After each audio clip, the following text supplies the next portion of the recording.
Hi guys, आपका स्वागत है मेरे वांगशन यूनिवर्स में। आपको एक वन शॉट एफएफ शेयर कर रही हूँ। अगर आज आपको ये वन शॉट एफएफ पसंद आए तो लाइक शेयर कमेंट कीजिएगा, मेरे चैनल को सब्सक्राइब कीजिएगा।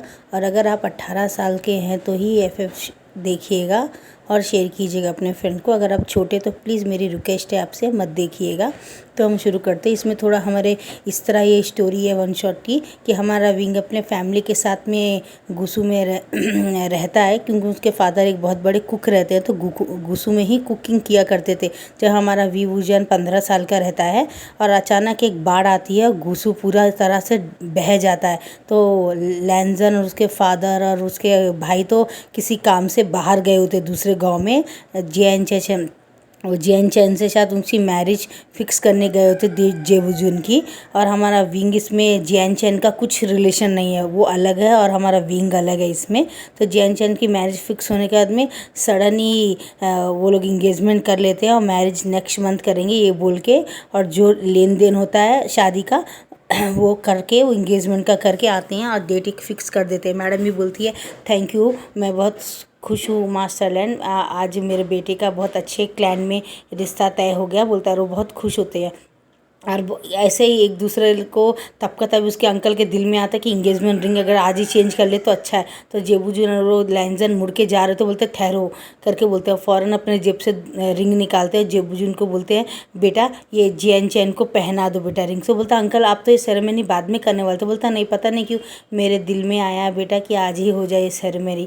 पता नहीं मेरे दिल में कुछ एक अजीब सा डर लग रहा था। तो क्या तुम्हें अगर बुरा ना लगे और तुम अगर चाहो तो इंगेजमेंट कर सकते हो बेटा, मैं कोई ज़बरदस्ती नहीं करूँगा।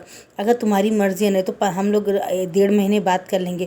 तो जेबूजन की आंखों में आंसू आता। बोलता अंकल आप हमारे लिए भगवान के समान है, आपने हमारे लिए वो किया है जो शायद कोई दुनिया में नहीं कर सकता है। आपने हमें पाला पोसा, माँ बाप दोनों का प्यार दिया। हमने तो बचपन से माँ बाप को देखा नहीं। आप ही हमारे लिए भगवान और हमारे लिए सब कुछ है। आप जब जहाँ जिससे कहेंगे मैं आँख बंद करके शादी करूँगा और पूरी रीत और रिवाज से अपना पति धर्म निभाऊंगा, बोलता है। तो उसके अंकल बोलते थैंक यू बेटा मुझे रेस्पेक्ट देने के लिए। बोलता नहीं अंकल ऐसा मत कीजिए, आप चाहते ना इंगेजमेंट हो जाए जैन चैन, क्या मैं तुमसे इंगेजमेंट अभी इसी वक्त कर सकता हूँ क्या? तो जैन चैन बोलता हाँ क्यों नहीं जेबूजन, मैं भी चाहता हूँ बहुत जल्दी मैं रिलेशन में आऊँ और अंकल जैसे नेक इंसान मेरे क्या बोलते हैं ग्रैंड फादर बन जाए तो मुझे भी बहुत गुस्सा लगेगा बोल के बोलता है। ग्रैंड अंकल बन जाएंगे तो मुझे भी बहुत खुशी होगी, बोलता है। और वो ऐसे इंगेजमेंट एक दूसरे को चेंज कर लेते हैं। और लैंजन भी स्वीट का डिब्बा निकाल के और बोलता है ब्रदर ये लीजिए जैन चैन को खिला दीजिए, अंकल को खिला दीजिए, उनके फादर मदर को भी खिला दीजिए। गाइस मैं आपको बताऊं मैडम का जैन चैन एक लौता बेटा है, इसमें हमारी जियान याली नहीं है और ना ही हमारा विंग है। इनका दूर दूर से इनका कोई रिश्ता नहीं है। मैडम इनका एक ही बेटा है ये। और दोनों की इंगेजमेंट हो जाती है। थोड़ी देर तक वो लोग वहाँ बैठते हैं बातें करते हैं और अंकल बोलते होंगे बेटा जेबूजन तुम चाहो तो जाके गार्डन घूम लो जैन चैन के साथ, अगर तुम्हें कुछ बातें करनी है तो मैं और लैंजन यहीं बैठ जाते। तो बोलता ठीक है, बोलता। और वो दोनों एक दूसरे को जाते तो जेबूजन हमारे जैन चैन को दीवार में पुश करके और उसे बहुत पैशनेटली किस करता है और बोलता है कि आज से तुम सिर्फ मेरे हो जैन चैन, तुम सिर्फ मेरे हो जियांग, और मैं तुमसे बहुत बहुत प्यार करता हूँ। मैंने कभी सोचा नहीं कि हमारे प्रेम प्यार को किसी की रजामंदी मिलेगी कि नहीं। अच्छा हुआ हमने अंकल को आइडिया दे दिया मैंने कि हमें यहाँ पे शादी करनी चाहिए थे। मैं तो तुमसे बहुत पहले से ही प्यार करता था, मैं सोचा नहीं कि तुम मुझे मिल जाओगे। इसी तरह उनकी धूमधाम से इंगेजमेंट हो जाती। इंगेजमेंट हो जाने के बाद में दोपहर का भोजन खाते हैं सब लोग और खाना बहुत अच्छा बना है, तारीफ़ करते हैं। तो बोलती हैं मैडम बोलती है मास्टरलाइन मुझे माफ़ कीजिएगा, आपके गुस्सू का जैसे खाना तो शायद मुझे बनाना नहीं आता है, शायद मैं बना भी ना पाऊँ कि उसमें कम नमक, थोड़ा कम हर बेस, थोड़ा कम स्वाद का रहता है ना वो, और हम यहाँ पे ज़्यादा स्पाइसी खाते। तो आज एक दिन के लिए आप एडजस्ट कर ले और मुझे माफ़ कर दे। बेटे की शादी में मैं ज़रूर आपके कुक को ही लगा लूँगी इस खाने के लिए। तो बोलता नहीं नहीं, शादी के दिन में आप जैसा चाहती वैसे लगे, हमारे गुसूलैंड में हमारे गुसूलैंड का भोजन ही हम सबको खिलाया करेंगे शादी के दिन भी। तो बोलता है थैंक यू, बोलता है। खाना वाना खा के और एक नेकलेस जेबूजून लिए होते हैं जैन चैन के लिए, वो उसे पहना देते हैं और एक किस करके उससे बोलते हैं अब मैं तुमसे 15 महीने बाद ही मिलूँगा जैन चैन, बोलता है। तो बोलता है बीच बीच में मुझे मैसेज करेंगे ना, मुझसे बात करेंगे ना, बोलता है हाँ आज ज़रूर करूँगा, तुम तो मेरी जान हो, ऐसा बोलते हैं और चले जाते हैं। और लैंजन भी चला जाता है। और जब लोग जाते हैं तो जाके देखते हैं कि पूरा जो उनका गांव रहता है पानी के थ्रू बह गया होता है, ढल गया होता है पूरा, उनका घुसू ग्लैंड एक तरह से ख़त्म हो गया होता है। वो जब पहाड़ी पार करके आ रहे होते दूर से देखते उनका घुसू ग्लैंड दूर दूर से कहीं नहीं दिख रहा है, पूरी तरह से ख़त्म हो गया है। ऐसे ही नी ग्लैंड भी ऐसे ही ख़त्म हो जाता है। सिर्फ 2 या 3 ग्लैंड ही बचे होते हैं। एक वेंस का ग्लैंड बता था और क्या बोलते हैं एक जिन ग्लैंड बचा होता है, 2 ही ग्लैंड बचे होते हैं। और अब जेबू जीन और ये हमारे लैंड क्लैन वाले दोनों आपस में मिलके एक दूर जाके फिर से एक नई जगह में जगह खरीदते हैं 40 एकड़, और उसमें वापस अपना घुसू लैंड को तैयार करते हैं। फिर से उनको तैयार करने में 3-4 साल लग जाते हैं। और ऐसे ही हमारे विंग भी वी क्लैन में रहता था ना, तो वी क्लैन भी सेम बिल्कुल जैसे जेबू जीन और लैंजन का क्लैन बह गया था, न्यूसेन का नी क्लैन बह गया था, वैसे इनका भी क्लैन बह गया था। और इसमें हमारी विंग की सगी बहन होती है, बड़ी बहन होती है जियान यानली, हमारे विंग की बहन होती है। और ये दोनों अनाथ होते हैं, और ये एक अनाथ आश्रम में ही छोटे से बड़े हुए होते, क्योंकि इनके मम्मी पापा पैदा होते ही मर गए होते हैं। तो इनको कोई लोग ला के अनाथ आश्रम में छोड़ के चला गया था। तो दोनों भाई बहन ऐसे ही बैठे होते डोर के पास। तो एक आंटी आती है और आके बोलती, कौन हो बेटा तुम? बोलता, हमें पता नहीं, हमें एक अंकल आए थे और यहाँ पे छोड़ गए। तो बोलते, तुम पहले कहाँ रहते थे? बोलते, हम पहले एक गाँव में रहते थे, वहीं झाड़ू पोछा करते थे मैं और मेरी बहन। तो वो 2 टाइम का खाना लगाते थे, लेकिन हम दोनों बहनों को बहुत मारते थे। तो एक अंकल, दूसरे अंकल ने हमें बुलाया और कहा कि वो हमें अनाथ आश्रम में छोड़ देंगे, तुम वहाँ पे आराम से रह सकते हो, वहाँ पे तुम्हें खाना देंगे, पढ़ाएंगे लिखाएंगे, लेकिन तुम्हें मारेंगे नहीं करके बोलते हैं। और ये बात सुन के उसे बहुत दुख होता हुआ आंटी को कि इतनी छोटी सी उम्र में देखो बहन 10 साल की है और भाई बेचारा सिर्फ 7 साल का, और इनको इतना टॉर्चर। बोलती, ठीक है आ जाओ बेटा, तुम्हारा नाम क्या है? तो बोलते हैं, मेरा नाम वी है, और मेरी बहन प्यार से मुझे आइंग बोल के बुलाती है। और बोलती, तुम्हारा नाम क्या है बेटा? तो बोलती है, मेरा नाम जियानी आनली है, और मेरी माँ मुझे प्यार से यालनी बुलाती थी, मेरा भाई भी प्यार से यालनी दी बुलाता है। तो बोलता है, अच्छा बेटा आ जाओ यहाँ पे। बोलती है, आज से मैं तुम लोगों को विंग और क्या बोलते हैं यानली नहीं बुलाऊंगी, यानली बुलाऊंगी और यानिंग बुलाऊंगी, ठीक है ना? आयन, ठीक है ना? तुम्हें समझो, तुम्हारा नाम मैं आज से चेंज कर देती हूँ, क्योंकि कोई जान पहचान वाला आया तो मुश्किल होगा। बोलता, हाँ ठीक है, आज से तुम्हारा नाम आशियन होगा और तुम्हारा नाम यानली होगा, ठीक है ना? तो ठीक है बोलते हैं। और तुम दोनों भी एक दूसरे को इसी के नाम से पुकारना, और किसी को मत बताना कि तुम लोग क्या बोलते हैं यहाँ पे मिले थे, यहाँ से आए हो और कल परसों आए। तुम कोई भी पूछे तुमसे तो कहना तुम अभी क्या बोलते हैं यहाँ पे 3 साल पहले ही आए हो, ये बता देना, ठीक है ना? तुम्हारी बहन जब 7 साल की थी तब आए थे, और तुम अभी 8 साल के ना, तुम जब 5 साल की उम्र में थे तब आए, ये बात बोल देना। और उनके रजिस्टर में ये मेंशन कर देती है कि यानी क्या दे, आशियन जब 5 साल का था तब आया था, और यानली जब 7 साल की थी तब आई थी। उसमें एंटर कर देती है अपने नाम के साथ में, अपना फ़ोन नंबर भी वहाँ पे अता पता सब लिख देती है। उसके बाद में वो बच्चे वहाँ पे खाना पीना शुरू करते हैं। ऐसे काफ़ी दूर होता है वहाँ पे जो घर होता है, कुछ लोग वो ज़मीन खरीद लिए होते हैं और बहुत मार मार के खाली करवा रहे होते हैं। और वो मैडम बोलती, चलो चलो मेरे साथ चलो, तुम दोनों में ये सब बच्चे तो बड़े बड़े हैं, ये लोग अपने आप को बचा लेंगे, लेकिन तुम दोनों बहुत छोटे हो, चलो चलो बोलती है। और वो जैसे लेके जा रही होती तो लोग मार मार के लेके सब बच्चों को ट्रक में डाल लेते हैं, सबको अच्छे अच्छे जगह में ये काम वो काम के लिए भेज देते हैं। हमारा जो वीवू जान होता है, उसकी बहन होती है, वो देखो औरत भाग रही 2 बच्चों को लेकर, पकड़ो उसको बोलते हैं। और उसकी जो आंटी होती है, ग्रैनी आंटी होती है, वो यानली को अपनी गोदी में पकड़ के रखी है और उससे छोटे विंग का हाथ पकड़ के रखती है। और वो बोलती है कि मुझे अब बच्चों को बचाने के लिए समुद्र में कूदना पड़ेगा, जैसे मैं यहाँ कूदूँगी शायद ये कहीं और क्लाइन में जाके रुक जाए। वो जैसे कूदने वाली होती है तो विंग का जो पाँव होता है वो एक पत्थर में लग के गिर जाता है, और वो आंटी पानी के नीचे गिर जाती है समुद्र में, और हमारा विंग यहीं रह जाता है और रोता है, नैनी नैनी मैं यहाँ ही रह गया हूँ, नैनी नैनी बोल के रोता है। और ऊपर देखती है कि विंग तो ऊपर ही रह गया, और बोलते अब मैं क्या करूँ? और जैसे हमारा विंग को उसकी नानी बोलती, बेटा कूद, मैं यहाँ पकड़ लूँगी तेरे को, तेरे कुछ नहीं होगा बोलते। जैसे कूदने वाला होता है, वहाँ से 3-4 लोग आते हैं और विंग का हाथ पकड़ के खींच के उससे ले जाते हैं, और उसको बोलते हैं कि तुम क्या लेके जाते हैं, उसको उधर में बेच देते हैं, 20-30 हज़ार में बेच देते हैं। और उसकी माँ बोलती है, बेटा यानी फ़िक्र मत करो, तुम्हारे भाई को हम जल्दी बचा लेंगे, चलो फ़िलहाल हमें अपने आप को बचाना है करके बोलती है। अब इस बात को आज से काफ़ी टाइम हो गया था। अब हमारा विंग जो तब 8 साल का था, अब 8 साल भी नहीं, कम से कम इस बात को 15 साल हो गए होते हैं। हमारा जो विंग होता है वो 23 साल का हो गया था और उसी ब्रोथर में रहता था और उस ब्रोथर में रहते हुए सबको सर्व किया करता था। और वहाँ की जो एक लेडीज़ होती है वो लेडीज़ उसको हमेशा क्या बोलते हैं एक गोली दिया करती थी जिससे कि तुम इसे खा लो बोलती थी, क्योंकि ऑलरेडी तुम्हारे 3 बच्चे हैं और ये गोली तुम अब खा लो और तुम्हारे को चौथा बच्चा हुआ तो तुम्हारे लिए बहुत मुश्किल होगा बोलती है। तो ये गोली वो खा लेता है और वहाँ पे जो लोग भी आते हैं वो उसे रूम में लेके जाते हैं और इंटीमेट होते हैं उसके साथ। और वो बोलती है कि मैं चाह के भी तुम्हें इस नर्क से निकाल नहीं सकती। तो बोलता है नहीं, इसमें मेरे साथ कोई ज़बरदस्ती नहीं होती है। ज़बरदस्ती तो तब होती थी जब मेरे 3 बच्चे को मैंने पैदा किया। मुझे इस बात का बहुत अफसोस है कि मैं अपने तीनों बच्चों को ज़िंदगी दे नहीं सकता। यानी इसमें ऐसा होता है कि एक ही इंसान के बच्चे होते हैं, लेकिन वो किसके बच्चे होते किसी को पता नहीं रहता है। वो इंसान भी जब भी आता था ड्रिंक करके भूल जाता था। एक इंसान बहुत हैंडसम था, उसकी आंखें बहुत अच्छी थी और वो इंसान 28 इयर्स का था हमारा विंग। जब वो इंसान 26 इयर्स का था, जब हमारा जो व्यू वुजान है उसकी उम्र काफ़ी कम थी, जब वो 18 और 19 साल का ही था। जब फर्स्ट टाइम वो इंटीमेट होता है उसको 2 महीने तक वो डेली आया करता था इसके साथ में और वक्त गुजारा करता था इसके साथ। किसके साथ? हमारे विंग के साथ आया करता था।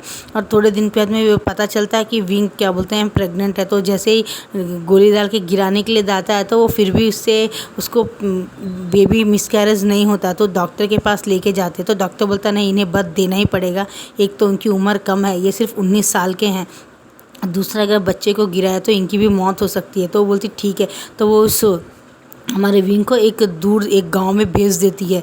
तो हमारे जो विंग रहता है उसको एक ही साथ 3 बेबीज़ पैदा होते हैं। बहुत तकलीफ़ों से पैदा होते हैं उसको, नॉर्मल तो नहीं होते हैं लेकिन सर्जरी होती है। हमारा विंग एक ओमेगा रहता है और जिया नियाली भी एक ओमेगा रहती है। और जिया नियाली घर में बैठ के अपने भाई को बहुत याद करके आज भी रोती है, बहुत रोती है, वो बहुत रोती है। और इस बात का उन्हें बहुत अफसोस रहता है कि उसके भाई को आज तक वो ढूंढ नहीं पाई। और हमारे यहाँ विंग की डिलीवरी होने के बाद में उससे एक साथ 3 बच्चे पैदा होते हैं। एक ओमेगा गर्ल होती है और 2 अल्फ़ा बच्चे होते हैं जो बिल्कुल देखने में उस इंसान के जैसे होते हैं जो इंसान हमारे विंग के साथ में 2 महीना तक इंटीमेट हुआ था। अब इस बात को 2, 3, 4 साल हो गए, तो वो तीनों बच्चे 4-4 साल के हो गए। तो और आंटी बोलती हैं बच्चों को हम यहाँ नहीं रख सकते, नहीं तो इनकी भी ज़िंदगी यही होगी। तो विंग बोलता आंटी मेरे ऊपर दया कीजिए, मेरे बच्चों को कोई अच्छी जगह डाल दीजिए। तो आंटी बोलती मैं ट्राई करती हूँ और अपने भाई को बुला लेती है, बुला के उसको बोलती कि तुम इससे तुम लेके जाओगे क्या बोलती है। तो वो बोलता है हाँ, जिंग वांग को बोलती इसे लेके जाओ। तो जिंग वांग बोलता है ठीक है आंटी मैं इसे लेके जाता हूँ। और बोलती इसमें अपना ही नाम लिख देना इसको, ऑलरेडी तुम मैरिड हो, तुम्हारी वाइफ भी मर चुकी है, तुम अपनी वाइफ का नाम लिली और जिंग यांग का बेटा हूँ बोल के लगा देना। यांग तुम्हारा बेटा और लिली का बेटा है, लगा देना। लोगों को पता भी नहीं चलेगा, बच्चे भी तुम्हारे जैसे गोरे गोरे सुंदर सुंदर है। और वो दोनों बच्चों को 2-2 साल के तीनों बच्चों को अपनी गोदी में लेता है और एक नैनी के साथ लेके चला जाता, वो शंघाई चला जाता। वहाँ पे बहुत बड़ा अमीर आदमी रहता है, ये कभी कभी बोथर में आया करता था, लेकिन विंग से उसने कभी नहीं मिला और विंग को उसने कभी देखा भी नहीं और मैडम ने उसे कभी दिखाया भी नहीं। तीनों बच्चों को ले जाके अपने पास पालता है और बोलता है कि ये मेरे बच्चे हैं। बोलता है मैंने एक शादी कर ली थी आज से 4 साल पहले, वो तीनों बच्चों को पैदा करके उसकी डेथ हो गई। बोलता है उसका नाम लिली था। ऐसा झूठ स्टोरी सुनाता है और बहुत रोता भी है। तो 3-4 लोग आते हैं उसको सहारा देते हैं, कुछ मत करो। तो बोलता मैं और एक शादी नहीं करूँगा, बस चाहता हूँ आप लोग थोड़ी थोड़ी मेरी मदद कर दिए। तो सब लोग थोड़ी थोड़ी मदद करते हैं इसी तरह। और अब विंग भी उस जगह से भाग गया होता है क्योंकि वहाँ के लोगों को वापस बेचा जा रहा होता है, किनको वैंस को बेचा जा रहा होता है, वैंस को बेचा जा रहा था। और विंग वहाँ से भागने की कोशिश करता है और वैंस वाले आते हैं उसका हाथ पाँव बांध देते, बोलते ऐसे कैसे जाने देंगे, तुम तो इस पूरे ब्रोथर में सबसे ज़्यादा खूबसूरत और सेक्सी ओमेगा हो, तुम्हें तो हम जितना दाम चाहे उतने दाम में बेच देंगे बोलते हैं। और उसे लेके जाते हैं, उसके आँखों में हाथ पाँव में सब जगह कपड़ा बांध देते हैं और उसे लेके जा रहे होते हैं गाड़ी में।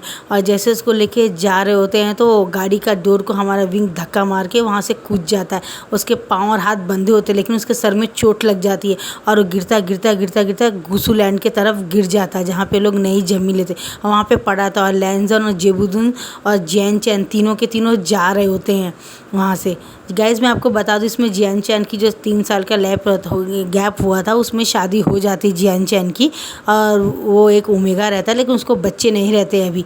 ऐसे ही वो तीनों के तीनों एक गांव में शादी को अटेंड करके अपने गुसुलैंड जा रहे थे, तभी देखते हैं कि एक दूर एक गाड़ी में से कुछ गिरा है, और वो इंसान लोग जैसे उतरते हैं तो लैंसजैन को और जेबुजुन को देख के बोलते हैं, कौन हो तुम लोगों ने क्या फेंका? बोलते नहीं नहीं, भागो यहाँ से, ये तो लैंसजैन यहाँ का राजकुमार है, उसे पता चला तो हमें तो मार देगा, चलो भागो। हम बॉस को बताएंगे नहीं कि एक ओमेगा मिसिंग है, क्योंकि बॉस को क्या पता इतने ओमेगास है और हम कितनों को लेके आए, तो वो बात वो लोग दबा देते हैं और कभी भी नहीं बताते हैं। और वैंक्स को भी ये बात कभी नहीं पता चलती कि वी वुजान नाम का कोई एक बोथर में एक हर एक के साथ सोने वाला एक ओमेगा भी था जो मिसिंग है, उनको ये बात कभी पता नहीं चलती। अब लैंसजैन, जेबुजुन, जियान चैन तीनों भाग के आते हैं, देखते हैं कि तालाब के पास में पानी में आधा कपड़ों में भीगा हुआ, खुले बालों में हाथ पाँव बंधा हुआ, मुंह में कपड़ा लगा हुआ, सर पे चोट लगी हुई एक इंसान पानी में पड़ा, उसके मुंह से सर से चोट लगी रही है, खून निकल रहा होता है, और हमारा लैंसजैन फ़ौरन उसे उठाता है और उसके बालों को जब हटाता है, उसके मुंह से कपड़ा निकाल के बाजू में फेंक देता है। उसके जेबुजुन उसका हाथ खोलते हैं और जियान चैन उसका पाँव खोलता है और बोलता है कितनी बेरहमी से इस ओमेगा को खींच के लेके जा रहे थे। कहाँ लेके जा रहे थे? ज़रूर इन लोगों ने इसे किडनैप किया होगा, क्योंकि देखो कितना सुंदर ओमेगा, इसकी आँखें, इसकी सूरत, इसकी बॉडी कितनी अच्छी है ना। जियान चैन बोलता है ज़रूर इसको किडनैप किया होगा इन लोगों ने, मुझे तो पूरा यकीन है। जियान चैन बोलता है, तो जेबुजुन बोलते हैं हाँ मुझे भी इस बात का पूरा यकीन है, ये लोग यही करे होंगे। और इसी तरह वो विंग को अपने क्लैन में ले जाते हैं और हीलर को बुलाते हैं और हीलर को बोलते हैं कि प्लीज़ ज़रा आप इसे देखिए ना कि इसे क्या हुआ करके बोलते हैं, और इसी तरह से उसको दिखाते हैं और उसको अच्छी तरह से नहला उला के कपड़े चेंज करके और हीलर के आने के टाइम में तैयार कर देते हैं। और जब वो हीलर आता है और आके देखता है तो वो बोलता है कि ये तो एक ओमेगा है, लेकिन क्या बोलते हैं अभी होश में नहीं आई है, मैंने एक इंजेक्शन दे दिया है, आने के बाद में आप इसको एक टैबलेट खिला दीजिएगा और दूध में हल्दी डाल के इसे पिला दीजिएगा, और जब ये होश में आ जाए तो इसको ये दवा खिलाने के बाद में दूसरे दिन में सुबह में यही टाइम में आ जाऊँगा बोलता है। और वो ठीक है बोल के चला जाता है। गाइज़ मैं आपको बता दूं कि जो हमारे विंग का जो हस्बैंड रहता है वो अलग है, यानी उसके जो 3 बच्चे ट्विंस जो रहते हैं, तीनों ट्विंस बच्चों के जो फादर हमारे लैंसजैन नहीं कोई दूसरा रहता है। वो ये क्या है, वो ईबो रहता है, ये लैंसजैन है, लंग वांगजी है, वो ईबो रहता है हमारे विंग के बच्चों का बाप। ओके ना गाइज़, ये मैं क्लियर कर देती हूँ। और उसके बाद में वो जब उठा लेता है उसको और उसको होश आता है तो वो बोलता है कि आपका नाम क्या है? जेबुजुन अंकल और जियान चैन सब बहुत प्यार से पूछते हैं कौन हो बेटा तुम? अंकल उसके सर में हाथ रख के प्यार से बोलते बेटा तुम कौन हो, तुम्हारा नाम क्या है? तो मेरा नाम पूछता है आशियन आशियन आशियन आशियन, यही याद करता है। तो वो सोचते शायद इसका नाम आशियन है, क्योंकि हमेशा यान्यू से याशियन आइंग बोल के बुलाती थी, तो इसको आशियन और याइंग यही याद रहता। तो बोलता आशियन, तो बोलता नाम काफ़ी अच्छा है तुम्हारा। बोलता है तो ठीक है हम तुम्हें आशियन बोल रहे हैं। आशियन तुम कहाँ से आए हो और वो लोग तुम्हें कहाँ लेके जा रहे थे? वो बोलता है मुझे याद नहीं है। बोलता ऐसे बहुत ट्राई करते हैं, अब इस बात को 4-5 दिन बीत गए होते, लेकिन हमारा विंग हमेशा डोर के पास, खिड़की के पास खड़ा होकर एक खुले आसमान को, बहते हुए समुद्र के पानी को देखता था। मतलब उसको ऐसा लगता है जैसे मेरा इस पानी से, इस हवाओं से, इस चीज़ से, इस आवाज़ से, इस अजीब सी फीलिंग से कोई ना कोई तो रिश्ता है मेरा। और वो बहुत परेशान हो रहा था, ऐसा क्या रिश्ता है मेरा और मैं क्या मिस कर रहा हूँ अपनी लाइफ में। वो हमेशा सोचता है कि मैं कुछ ना कुछ तो मिस कर रहा हूँ अपनी लाइफ में, सोचता है और रोता ही रहता है। अब इस बार ऐसा होता है और हीलर दूसरे दिन आता है और बोलता है कि क्या तुम जानते हो? बोलता है नहीं, मेरा नाम सिर्फ आशियन बोलता है। तो यानी तो जेबुजुन को और जियान चैन को और लैंसजैन को बोलता है कि शायद ये अपनी मेमोरी लॉस कर चुके हैं, ये अपनी मेमोरी खो चुके हैं, क्योंकि मेरे को लगता है सर से खून निकल रहा था, आपने कहा था शायद ये अपनी याददाश्त खो बैठे हैं, तो आपको इंतज़ार करना पड़ेगा इनकी याददाश्त का। अब इस बात को भी अब 1-1.5 साल हो चुका होता है। हमारे विंग की याददाश्त तो नहीं वापस आई होती है, लेकिन वो एक अलग रूम में रहा था और वो किसी से बात नहीं करता था कभी, बस गुसु क्लैन के पूरे कामों को करता था, जैसे खाना पकाना हो या कपड़े धोना हो, ऐसे ऐसे काम करता था। तो जियान चैन बोलता तुम आज से मेरे छोटे भाई हो, तुम ये सब काम मत कर। और अंकल बोलता अंकल क्या मैं विंग को अपना भाई बना सकता हूँ? आज से मैं इसका नाम वी वुशान रखता हूँ, मेरे को ये नाम इसको देखते ही याद आया, तो आज से ये वी वुशान है और ये मेरा भाई है करके बोलता। तो अंकल बोलते मुझे खुशी है, इसको कोई तो मिला, इसको कोई नया नाम तो मिला। बोलता हम प्यार से तुम्हें आशियन बुलाएंगे बोलते हैं। तो लैंजन हमेशा विंग को बहुत प्यार से देखा करता था। एक दो बार देखता तो विंग का जो तीखा चिप्स, तीखी मिर्ची वाला खाना पसंद आता था। लैंजन बाहर से लेकर आके हमेशा हमारे विंग के लिए रख देता था और विंग हंस हंस के खाता था। बोलता थैंक यू लैंजन, मेरे लिए इतनी तकलीफ़ उठाने के लिए। बोलता नहीं नहीं, हम तो दोस्त हैं ना। इसलिए धीरे धीरे वो लैंजन से फ्रेंडली होने लगता है और धीरे धीरे ऐसे ही उसकी 4 बातें, उसके साथ हंसना उठना बैठना, जैन कैन के साथ ये काम करना, क्लैन का ये करना, बच्चों को पढ़ाना, तीर कमान चलाना, तलवार सिखाना, ऐसे धीरे धीरे करके हमारा विंग भी हर चीज़ में बहुत ये हो जाता है। क्योंकि उसके अंकल कहते हैं यहाँ पे लैंग क्लाइंट है, ये क्लाइंट है और कुछ डाकू चोर भी है। अगर उन्होंने कभी हमला कर दिया तो वी वुजान को अपने आप को प्रोटेक्ट करना आना चाहिए। तो लैंजन को बोलते कि तुम इसे सिखाओ बोलते हैं, और हो सके तो तुम तीनों मिल के अपने अपने टाइम के मुताबिक इसको सिखाया करो बोलते हैं। तो ऐसे ही हमारा लैंजन सिखा रहा हो तो एक दिन पेड़ के पास सडनली विंग का पाँव फिसलता है और वो लैंजन के ऊपर गिरता है और उन दोनों की एक किस हो जाती है और लैंजन की आंखें खुली रह जाती है और विंग की भी खुली होती है। और जब वो दोबारा उठने की कोशिश करता है तो बारिश स्टार्ट हो जाती है और दोनों पूरी तरह से भीग जाते हैं। और लैंजन फिर उठने की कोशिश करता है तो वो उठ नहीं पाता, वापस उसके ऊपर गिर जाता है। तो लैंजन बोलता है शायद समय भी चाहता है कि तुम और मैं एक हो जाए बोलता है। तो विंग बोलता है मतलब क्या तुम मुझसे प्यार नहीं करते? तो बोलता है हाँ मैं करता हूँ कि तुम मुझे पसंद हो। तो बोलता है मैं भी तुमसे बहुत प्यार करता हूँ विंग, क्या आई लव यू बोलता है। तो बोलता है हमारा विंग को तो उसका पास याद नहीं रहता है तो भी आई लव यू बोलता है। इसी तरह हमारा लैंजन जब उसे किस कर रहा होता है तो दूर से जेबूजन जैन चैन देखते हैं और स्माइल करके वो लोग अंदर चले जाते हैं।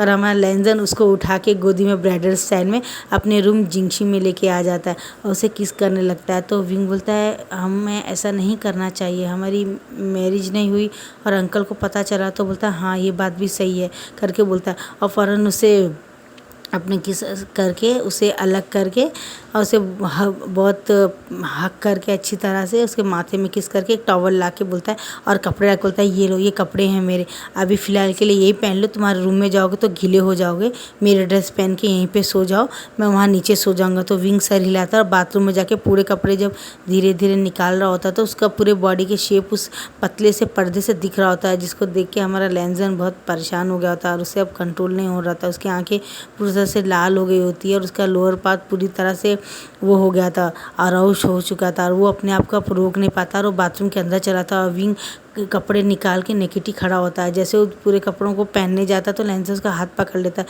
और उसे ही किस देना शुरू कर देता है, किस देना शुरू करता है और बोलता है कि मैं तुम्हें माफ़ करना चाहता हूँ, मैं अब तुम और किसी और को नहीं दे सकता हूँ बोलता है। तो विंग बोलता है क्या मैं माफ़ करूँ विंग? तो बोलता है बोलता है मैं भी तुम्हें माफ़ कर दूँगा बोलता है। तो ऐसे वो एक दूसरे को माफ़ कर देते हैं। ऐसे ही लव सेशन उनका चलता है। लू की बॉटल लगा अपने लोअर पार्ट में लगा के विंग के ऊपर धीरे धीरे धीरे 1 उंगली 2 उंगली करता कि और धीरे धीरे उसे तैयार करता है। उसके बाद में विंग हमारा मौन की आवाज़ निकालता है तो उसे बेड में लेके आके उसके साथ बहुत पैशनली किस करके उसके साथ इंटीमेट होता है वो। अब इस बात को अंकल को पता चलता है कि लैंजन और विंग जिंगशी में रहते हैं और एक दूसरे से बहुत प्यार करते हैं। तो अंकल बोलते हैं बेगम मैरिज के लिए ना रूल के रेगुलेशन के खिलाफ है और अंकल भी एक छोटी सी सेरेमनी करके हमारे विंग की और लैंजन की इंगेजमेंट कर देते हैं और फिर 1-1.5 महीने बाद में उनकी शादी कर देते हैं। और जब उनकी शादी कर रहे होते हैं तो मैडम यू को भी बुला लेते हैं और जैन चैन के फादर भी आते हैं। विंग को देख के खुश हो जाते हैं, बोलते हैं हाँ ये कोई अच्छे क्लाइंट का लगता है, लेकिन शायद बेचारे की याददाश्त चली गई इसलिए इसे कुछ याद नहीं। मैडम यू भी बोलती है बच्चा बहुत नेक दिल का दिखता है, लैंजन तुमने बहुत अच्छा किया इसे अपना के, जैन चैन तुमने बहुत अच्छा काम किया इसको अपना छोटा भाई बना के, ये हर तरह से तुम्हारे भाई बनने के लायक है बोलता है। और वो खुश हो जाता है और थोड़े दिन में ऐसे लैंजन के और विंग की शादी हो जाती है। अब आता है पाश का टाइम। अब लैंजन और विंग हमारा घूमने के लिए एक जगह जा रहे होते हैं। अंकल बोलते जाओ तुम लोग थोड़ा घूम के आओ। तो जियानचैन और जेबूजून और लैंजन और विंग ये दोनों हाथ पकड़ के एक उसमें बोट में बैठ के एक जगह से दूसरे क्लैन में पहुंच जाते हैं। क्लैन में पहुंच जाते हैं वो लोग, कहाँ पहुंच जाते हैं, वहाँ क्या बोलते हैं दूसरे गांव में पहुंच जाते हैं। वहाँ जब जा रहे थे तो एक बंगला रहता है वो लोग किराए में ले लेते हैं और वहीं घुमा करते थे और अपना हनीमून भी कंप्लीट किया करते थे। अब वहाँ पे 3 बच्चे भी आके झूले में झूल रहे थे, जैसे दिखते हैं माँ माँ बोल के वो तीनों के तीनों भाग के आके विंग के गले लग जाते। विंग बोलता है कौन हो बेटा तुम? मैं तुम्हारी माँ नहीं हूँ बोलते। तो वो तीनों के तीनों पाँव पकड़ लेते अपने मम्मी का और रोने लगते हैं मम्मा आप हमें कैसे भूल गए। और वो बच्चे अब 5 साल के हो गए हो तो अपनी माँ को कैसे भूल पाएंगे वो। और वो इंसान भी आ जाता है, बोलता है कि क्या हुआ बेटा। बोलता है फादर ये मम्मा है, ये मम्मा है बोलती। तो बोलता है मम्मा। तो बोलता है कि तुम क्या बोलते हैं, तुम अपने बारे में क्या कुछ बता सकते हो क्या। बोलता है नहीं मुझे नहीं पता, मैं इन बच्चों को नहीं जानता हूँ बोलता है। और विंग बोलता है सॉरी मैं इस बच्चों को नहीं जानता, प्लीज़ आप अपने बच्चों को अपने पास रख लिए। बोलता है मेरी तो शादी अभी हुई है, मेरे तो बच्चे भी नहीं। बोलता है और ये बात से वो बहुत परेशान होता है। तीनों बच्चे तो मम्मा हम आपके साथ रहेंगे। और उसमें से सबसे छोटी वाली जो बच्ची होती है वो तो बेहोशी हो जाती है। और वो हमारा विंग फ़ौरन उसे गोदी में उठा लेता है। बोलता है क्या हुआ बेटा, तुम्हें कुछ हुआ है क्या, तुम्हारी तबीयत ख़राब है क्या। फ़ौरन उसको लेके जाते हीलर के पास दिखाते। बोलता है ये आपको अपनी माँ समझा, इनकी माँ का फेस आपको ऐसे दिखता हो या अपनी माँ समझ के गलत फहमी में उनको ऐसा लगा हो। तो विंग बोलता है, वो इंसान बोलता है ठीक है आप से कभी कभी मैं मिलाने लेके आया करूँगी। लेकिन वो लड़की छोड़ती ही नहीं, विंग को बोलती है मामा आप मेरी मामा हैं, आप मुझे कैसे भूल सकती हैं, आप मुझे कैसे भूल सकती है। बात उसे बोल के बहुत रोती है वो बच्ची। वो बहुत रोती तो हमारे विंग के हार्ट में पेन होने लगता है। उसे एक फील होता है जैसे कि वो अपने दिल के किसी चीज़ को खो दिया था और अब वो अचानक उससे दूर हो रही है और वो याद नहीं कर पा रहा, बहुत परेशान हो जाता है वो।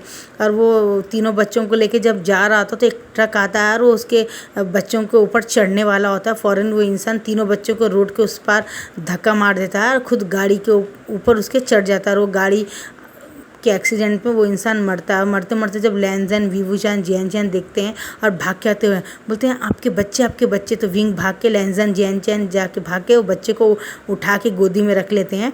और विंग को बोलता है प्लीज़ मेरे इन बच्चों का ख्याल रखना, ये मेरे अपने बच्चे नहीं हैं, मैं इन्हें एक अनाथ आश्रम से लेके आया था। और ये आंटी थी उसमें एक ब्रोथर में एक लड़का था, उसका नाम ये था आइंग था, उसके बच्चे हैं ये तीनों ट्विंस बच्चे हैं, एक ही साथ पैदा हुए हैं। इसकी एक बहन भी है और वो आंटी संघाई में कहीं रहती है। हो सके अगर आपको कुछ छानबीन करना हो तो संघाई में जाएगा तीनों बच्चों को लेके। वहाँ पे एक नैनी है, उन्होंने इन्हें बचपन से पाल के बड़ा किया है। अब ब्रोथर में ज़बरदस्ती को इनको उठा के ले गया था। मैंने बस इतना ही सोचा वो इसकी बहन है, प्लीज़ मेरे इन तीनों बच्चों का ख्याल रखना। ये मेरे बच्चे नहीं, मैंने इनको सिर्फ अपना नाम दिया था, मेरे बच्चों का ख्याल रखना। ये बात बोल के उसकी डेथ हो जाती है। और विंग और जेबुदून जियानचैन बोलते हैं ये बच्चों का हम क्या करेंगे, अब ये बच्चों को हम यहाँ छोड़ नहीं सकते हैं और यहाँ तो हम किसी को जानते भी नहीं। तो विंग बोलता है लैनजन अगर तुम बुरा ना मानो तो इन बच्चों को हम अपने साथ ले चले।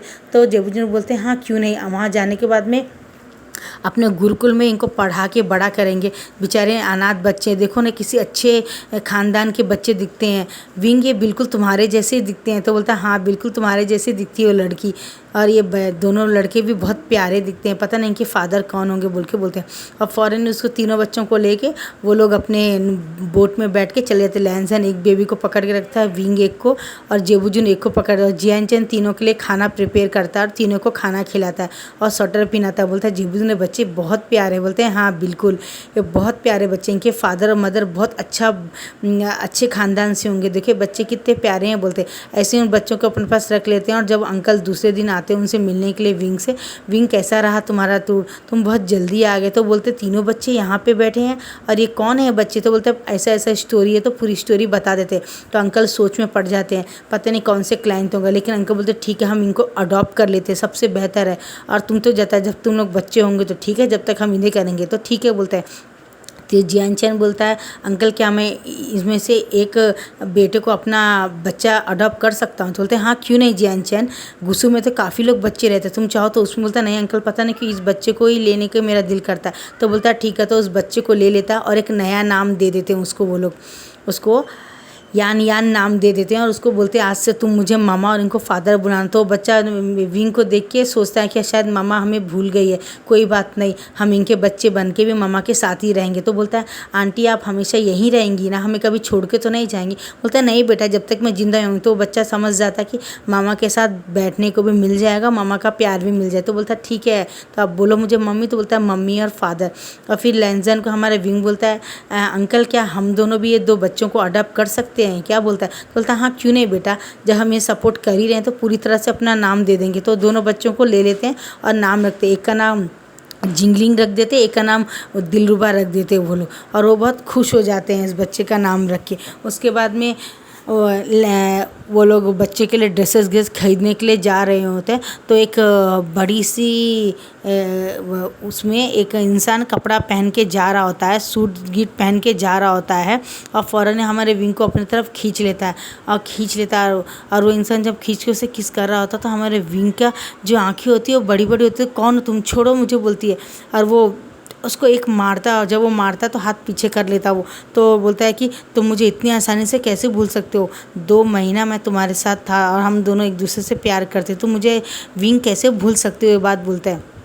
तो मुझे कैसे भूल गए आशियन, आइंग बोलता है, तो बोलता है मैं तुम्हें नहीं जानता, उसे धक्का देके चला जाता है। और गाइज़ मैं आपको बता दूँ, ईवो और लैंजन की शक्ल काफ़ी हद तक मिलती जुलती है, दोनों सेम रहते हैं और दोनों ट्यून्स रहते हैं, एक ही मदर के बेटे रहते हैं। और लैंजन और ईवो अलग हो गए होते हैं, और वो इस तरह हो जाते हैं कि उनकी मम्मी ने लैन चेचैन को पहले पैदा किया होता, और सेकेंड टाइम में वो प्रेग्नेंट रहती, जो दाई होती है उसको कोई बच्चे नहीं होते हैं, और उसको बच्चे का लालच आता है, और वो हमारे ईवो को उठा के संघाई चली जाती है वहाँ पे, और अच्छे से पढ़ा लिखा के उसे एक बहुत बड़ा आदमी बनाती है। और लैंजन अपने गुसु क्लैंड में ही रहता है और काफ़ी अच्छा पढ़ के इधर रहता है। ये बात उसके अंकल को भी नहीं पता कि ईवो और लैंजन दोनों सगे भाई हैं। और हमारा ईवो डेविल स्माइल करता है, मैं तुम्हें इतनी आसानी से थोड़ी जाने दूंगा, और अपने गार्ड्स को बोलता है कि क्या जाओ और पता लगाओ कि ये इंसान कहाँ रहता है करके, और वो पता लगा लेता, तो बोलता ठीक है, कल एक गेट टुगेदर रखो हमारे क्या बोलते हैं इसमें महल में, और उनको भी इनवाइट करो, गुसु वालों को भी इनवाइट करो करके बोलता है। और वो गुसु वालों को इन्वाइट करता है, और संघाई में जितने लोग भी रहते हैं सबको बुलाता है फंक्शन में। जब सब आते हैं तो विंग भी आता है, लैंजन अपने तीनों बच्चों के साथ आता है, जियान चैन भी आता है अपने बेटे के साथ में, अपने पति के साथ में, और अंकल भी आते हैं। और जब आते हैं तो सब देख के परेशान हो जाते हैं, लैंजन भी परेशान हो जाता है, मेरी शक्ल का है ये इंसान, तो बोलता हूँ वेलकम, आपका स्वागत है।